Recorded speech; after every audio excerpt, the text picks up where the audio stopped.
Here are 3 things I wish I knew before studying abroad in Europe.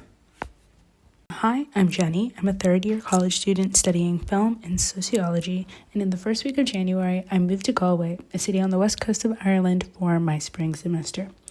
Having never traveled outside of the country and knowing very little about life in Ireland, the UK, and the rest of Europe, there are so many things I wish someone had told me before leaving my normal life behind.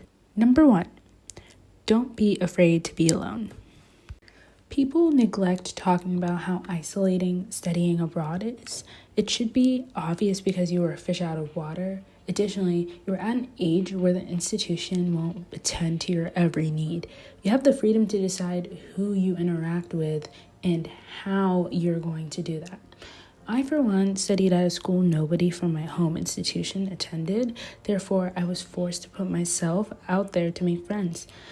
Despite how scary it may sound, especially to an introvert, to navigate an unfamiliar environment and culture alone, the other visiting students and I found that this kind of loneliness allows for introspection and personal growth. You become more confident in your street smarts while finding so many creative avenues to meet and learn from people you never would have befriended at home. I feel so lucky that I've gotten to understand the world better while understanding myself better.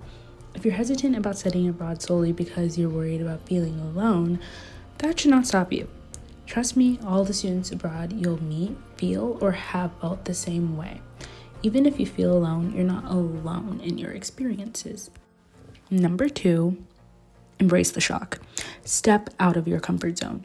If you're an American student planning to study abroad in Europe, please know that although there are some cultural similarities and norms, you should still be prepared for shocks.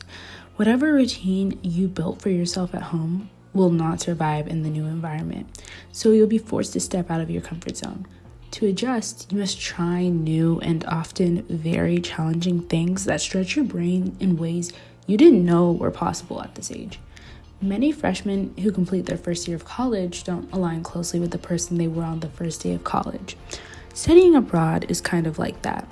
You spend most of your time trying to adapt, establishing new habits and routines appropriate for your surroundings.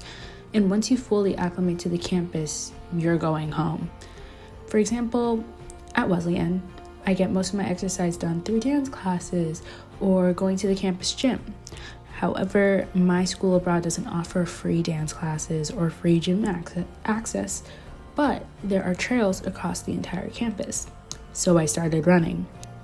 At home, I hated running, and now I look forward to jogging the trail every morning. Even if you're only away for the semester, the cultural influences you were formerly unfamiliar with can radically change your outlook on life. Initially, I was stumped by how the Irish and European visiting students structured their time and priorities. Unlike American schools, more specifically elite institutions like Wesleyan, can often foster a fast-paced grind set that interferes with work-life balance. This grind set is not normalized at my school abroad. Instead, students do not revolve their lives around school. Their lives equally center on community, family and friends, faith, and wellness, allowing for slower living. Although it could take years for me to master detaching myself from productivity habits I've had since high school, this semester alone has completely transformed my outlook on work. Number 3, have realistic expectations about what your semester will look like. Given the state of the US government today, it's easy to view Europe as a utopian fantasy. And in some ways, it is. However, like America, numerous conflicts influence your experience abroad.